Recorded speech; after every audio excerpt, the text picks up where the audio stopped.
Mais le Qatar est régulièrement accusé de soutien au terrorisme. Cette accusation court depuis des années. Elle est fondée ou pas? Est-ce qu'on le sait? Alors, très concrètement, l'État qatari, officiellement, représenté par son émir, non. En tout cas, il n'y a pas de preuve. Du moins, je n'en ai pas personnellement. Cela dit, nombre de chancelleries en Occident et dans les pays arabo-musulmans considèrent que des grandes familles qataries, que des chefs de tribus, très importants, car nous sommes dans une civilisation bédouine, hein, ne l'oublions pas, sont extrêmement riches et très autonomes.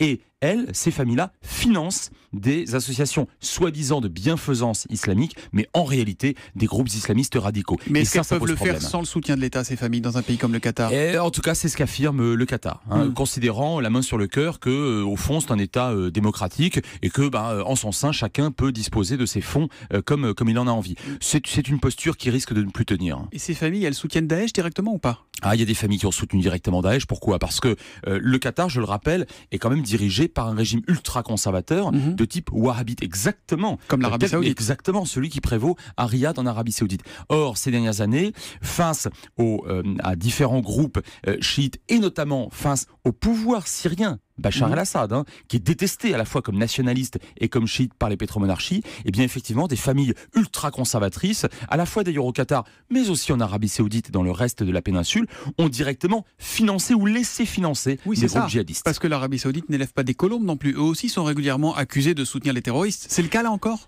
Alors, le wahhabisme soutient depuis les années 70 des groupes radicaux, des prêcheurs de haine dans nos banlieues, mais dans celles de l'Afrique sahélienne, dans celles du Pakistan et d'une grande partie du monde musulman et non musulman aujourd'hui. Donc ça, c'est un problème. Mais c'est un véritable problème. Donc l'Arabie Saoudite qui stigmatise le Qatar pour soutenir des groupes extrémistes, si vous voulez, c'est un peu le chameau qui se moque du bossu. On a affaire quand même à des régimes qui sont de même nature, mais qui sont, j'allais dire, localement rivaux.